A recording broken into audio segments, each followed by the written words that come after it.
দক্ষিণাঞ্চলের ঐতিহ্যবাহী খাবার হচ্ছে চাল কুমড়ো এবং ডালের বড়ি। Hello everyone, this is Tajin. Welcome back to my channel. আজকে আপনাদের সাথে আমাদের এই ঐতিহ্যবাহী খাবারের যে রেসিপিটা আছে ডালের বড়ি, এটা কিভাবে তৈরি করে সেই প্রসেসটা আপনাদের সাথে শুরু থেকে শেষ পর্যন্ত শেয়ার করব।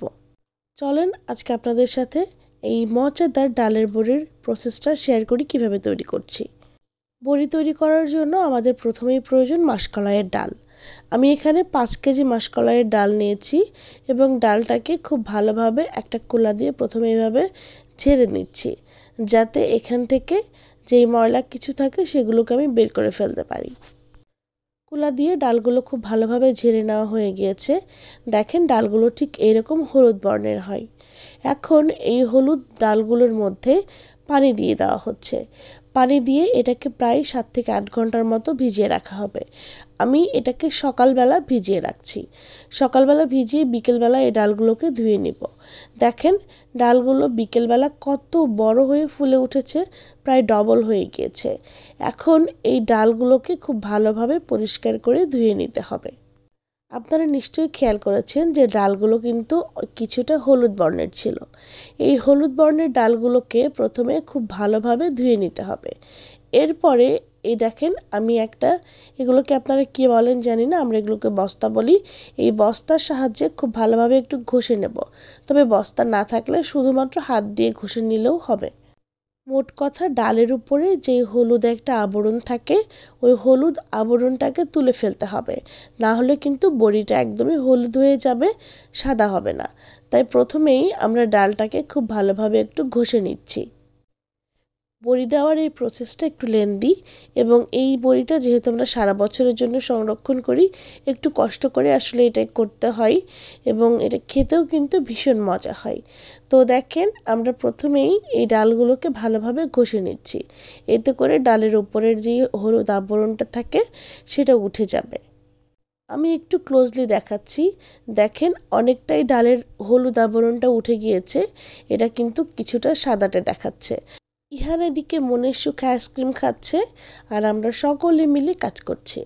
এরা দুজন আমার ভাবি হয় সম্পর্কে, তো আমাকে হেল্প করার জন্যই আসলে ওরা এসেছে। তো এই যে দেখেন যে আপনাদের কাছে যদি এরকম বস্তা না থাকে, সেক্ষেত্রে এভাবে হাত দিয়ে ভালোভাবে ঘষে ঘষে উপরের যে হলুদ আবরণটা থাকে সেটা কিন্তু তুলে ফেলতে হবে। তো খুব ভালোভাবে আমরা এই ডালটাকে পরিষ্কার করে ধুয়ে নেব। বেশ অনেকক্ষণ ধরে পানি পাল্টিয়ে পাল্টিয়ে ধুতে হবে। এটা যতক্ষণ না পর্যন্ত আপনার কাছে মনে হবে যে পিচ্ছিল একটা ভাব থাকে সেটা সরে গিয়েছে, ততক্ষণ পর্যন্ত এই ডালটাকে পরিষ্কার করে ধুয়ে নিতে হবে এবং অনেক সাদা হয়ে যাবে ততক্ষণ পর্যন্ত কিন্তু হাত দিয়ে খুব ভালোভাবে ডলে ডলে ধুয়ে নিতে হবে। আমরা এখন ডালটাকে খুব পরিষ্কার করে ধুয়ে নিচ্ছি। এদিকে ডাল ধোয়া হচ্ছে আর আমরা কিন্তু আজকের বড়ি দিচ্ছি চাল কুমড়া দিয়ে। তবে আমরা যে বড়িটা তৈরি করছি এটা কিন্তু চাল কুমড়া দিয়েও তৈরি করা যায়, পেঁপে দিয়েও তৈরি করা যায়, বিভিন্নভাবে বিভিন্ন কিছু দিয়ে তৈরি করা যায়, তবে প্রসেসটা একই থাকে। তো আমরা প্রথমেই আজকে ডালগুলোকে ধুয়ে নিলাম। আর যেহেতু চাল কুমড়া দিয়ে বড়ি তৈরি করব এবং চাল কুমড়ো সহযোগে যে বড়িটা তৈরি করা হয় সেটা খেতে কিন্তু অনেক বেশি টেস্ট হয়। দেখেন আমাদের টিনের চালে চাল কুমড়া হয়ে আছে। চাল কুমড়া গাছটা মরে গিয়েছে, কিন্তু চাল কুমড়োগুলো ঠিক এরকম সাদা হয়ে চুন হয়ে আছে। তো এখন এই চাল কুমড়োগুলোকে প্রথমে আমরা চাল থেকে নামিয়ে নিচ্ছি। চালে হয় বলেই হয়তো এর নাম হয়েছে চাল কুমড়া। ফুপু প্রথমে আমাদের চাল কুমড়োগুলো টিনের চাল থেকে নামিয়ে দিচ্ছে। আমরা এখন এই চাল কুমড়াটাকে বড়ির জন্য প্রসেস করব। যদিও কাজটা একটু কষ্টসাধ্য, কিন্তু এটা খেতে অনেক মজা হয়, তাই আমরা কিন্তু অনেক কষ্ট করেই প্রতি বছর এই বড়িটা দিয়ে থাকি। মাছ, ডিম যে কোনো তরকারির সাথে এই বড়িটা দিলেই তরকারিটা অসাধারণ হয়ে ওঠে। আমি দেখেছি এখন অনলাইনেও বড়ি বিক্রি করে, তবে সেই স্বাদ আর বাড়ির তৈরি স্বাদ কিন্তু একরকম হয় না। বাড়ির তৈরি সব কিছুই তো বেস্ট, সেটা তো আপনারা সবাই জানেন, তাই না? যাই হোক, এই যে দেখেন চুন পড়া পাকা চাল কুমড়োগুলোকে আমরা এখন বটি দিয়ে মাঝখান থেকে কেটে নিচ্ছি। কেটে নেওয়ার পরে এই যে বাইরের যে খোসার অংশটা থাকে, খোসার অংশটা ফেলে দিতে হবে। আর এই যে দেখেন এই মাঝখানের দিকের যেই অংশটা থাকে, বিচির অংশটা থাকে, এই অংশটাও ফেলে দিতে হবে। এই দুই পাশের অংশটাই আসলে ফেলে দিতে হয়। এই যে দেখেন বিচির এই অংশটাও ফেলে দিচ্ছি। তো এখন এগুলোকে খুব ভালোভাবে পানিতে, মানে একটা পরিষ্কার বালতিতে পানি নিয়েছি, পানির মধ্যে ডুবিয়ে রেখেছি, তারপরে ধুয়ে নিচ্ছি। ধুয়ে নেওয়ার পরে একটা একটা করে একটা গ্রেটার দিয়ে আমরা গ্রেট করে নিচ্ছি। দেখেন গ্রেটারের সাহায্যে খুব ভালোভাবে চাল কুমড়াগুলোকে গ্রেট করে নিতে হবে। চাল কুমড়াগুলো আমরা গ্রেট করে নিচ্ছি। তবে যে বিচির অংশটা ফেলে দিয়েছি, ওই অংশটা দিয়ে কিন্তু আমরা যে বিচির যে ব্যাপারটা থাকে, ওইটা দিয়ে অনেকে ভেজে গুঁড়া করে তারপরে বড়ি দেয়, যেটাকে বিচি বড়ি বলে। সেটাও কিন্তু শীতের দিনে বাসি ভাত মেখে খেতেও অনেক মজা লাগে। যাই হোক, আমরা আজকে বিচি বড়ি দিচ্ছি না, আমরা শুধুমাত্রই চাল কুমড়া দিয়ে বড়িটা দেব। তো আমরা ভালোভাবে গ্রেট করে নিচ্ছি চাল কুমড়াগুলোকে। চাল কুমড়োগুলো সবগুলো যখন গ্রেট করা হয়ে যাবে, তখন এগুলোকে খুব পরিষ্কারভাবে ধুতে হবে, কারণ এই চাল কুমড়ো কিন্তু টক টাইপের হয়ে থাকে। চাল কুমড়ো যদি অনেক পরিষ্কার করে ধুয়ে নেওয়া না হয়, সেক্ষেত্রে বড়িটাও টক হয় খেতে। তাই খুব বেশি জরুরি যে চাল কুমড়োগুলোকে অনেক পরিষ্কার করে ধুয়ে নিতে হবে। দেখেন এখানে ভাবি আমাকে হেল্প করার জন্য খুব ভালোভাবে চাল কুমড়োগুলোকে ধুয়ে নিচ্ছে। আর চাল কুমড়োগুলো অনেক পরিষ্কার করে না ধুলে, ওই যে বললাম যে টক ভাবটা থাকবে, আপনার পুরো পরিশ্রমটাই কিন্তু নষ্ট হয়ে যাবে। পানি পাল্টিয়ে পাল্টিয়ে বারবার চাল কুমড়োগুলোকে প্রায় 8 থেকে 10 বারের মতো ধুয়ে নিতে হবে। এই যে চাল কুমড়োরও একটা পিচ্ছিল ভাব থাকে, সেটাও কিন্তু একদম সরে গিয়ে একদম স্বচ্ছ হয়ে যাবে। সেই পর্যন্ত ঘষে ঘষে চাল কুমড়োগুলোকে ধুয়ে নিতে হবে। বড়ি দেওয়ার এই ব্যাপারটা আসলে আমরা যারা গ্রামাঞ্চলে বড়ি দিয়ে থাকি, আমাদের কাছে একটা উৎসবের মতোও মনে হয়। তবে এটা আরও বেশি উৎসবময় ছিল যখন আমাদের মা চাচিরা দিত। এটা ঢেঁকিতে কুটতো এবং এই প্রসেসটাও কিন্তু খুব মজার ছিল। তবে এখন আসলে জীবনযাত্রার মান অনেক সহজ হয়েছে, যে কারণে আমরা মেশিনেই কিন্তু এই ডালটাকে কুটে নিতে পারি। তো এখন দেখেন চাল কুমড়োগুলো যে ধুয়ে রেখেছিলাম, সেগুলোকে একটা কাপড়ের মধ্যে বিছিয়ে খুব ভালোভাবে চিপে নিয়ে তারপর পানিটা ফেলে দিতে হবে। কোনোভাবেই এর মধ্যে পানি থাকা যাবে না। ঠিক এতটাই ড্রাই হতে হবে চাল কুমড়ো, তা না হলে কিন্তু ওই যে বলেছি টক ভাবটা থেকে যাবে বড়ির মধ্যে। এখন যে ডালগুলো পরিষ্কার করে ধুয়ে রেখেছিলাম, এই ডালগুলো আমরা পানি ঝরাতে দিচ্ছি। এটাও প্রায় 3 থেকে 4 ঘন্টা পানি ঝরিয়ে নিয়েছি। তারপরে ওই যে পানি ঝরানো যেই চাল কুমড়া ছিল, সেটার সাথে এই ডালটা আমরা একসাথে মিক্স করে দিয়েছি।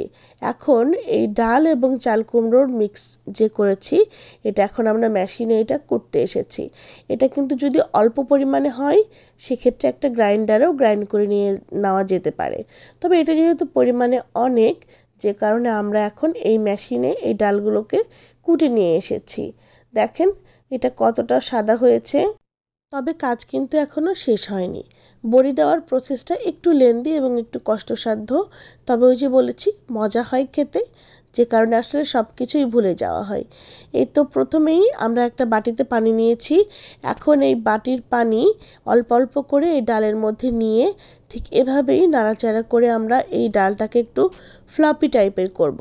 কারণ এটা যদি ফ্লাপি টাইপের করা না হয়, এবং দেখেন পানির মধ্যে দিচ্ছি আর এরকম করে ডালটা ভেসে উঠছে, এই পর্যায়ে আনতে হবে, তাহলে বুঝতে হবে যে ডালটা ফ্লপি হয়ে গিয়েছে। এটা না করলে আপনাদের বড়ি কিন্তু সিদ্ধ হবে না, আর খেতেও ভালো লাগবে না, আবার হলুদ টাইপেরও হয়ে যাবে। যে কারণে এই ফেনানোটা বড়ির খুব বেশি গুরুত্বপূর্ণ। তবে অনেক বেশি ফেনানো যায় না, সেক্ষেত্রেও কিন্তু দেখা যায় যে বড়িটা তরকারির সাথে দিলেই সাথে সাথে গলে যায়। তাই এটা আসলে একটু পরিমাণ মতো একটু দেখে শুনে বুঝে শুনে তারপরে ফেনাতে হয়। বড়ি যে দিচ্ছি, এটাকে আমরা আঞ্চলিক ভাষাতে বলি হচ্ছে চালি। এই চালিগুলোকে প্রথমে, এগুলো বাঁশের চালি, এগুলোকে খুব ভালোভাবে পরিষ্কার করে ধুয়ে নিতে হয়। তারপরে এরকম করে লম্বা করে বিছিয়ে নিয়ে এখন আমরা বড়ি দিচ্ছি। আর ওই যে বললাম বড়িটাতে ফেনিয়ে নেওয়া খুব জরুরি। ওদিকে কেউ একজন ফেনিয়ে দিচ্ছে আর আমরা এদিকে বড়ি দিচ্ছি। এভাবেই আসলে বড়ি দেওয়া হয়। তবে আমাদের এখানে সম্পূর্ণ বড়িটা দেওয়া হয়ে গিয়েছে। আর বড়ি শুকাতে দেওয়া হয় জেনারেলি ছাদে, বাড়ির ছাদে বড়িটা শুকাতে দেওয়া হয়।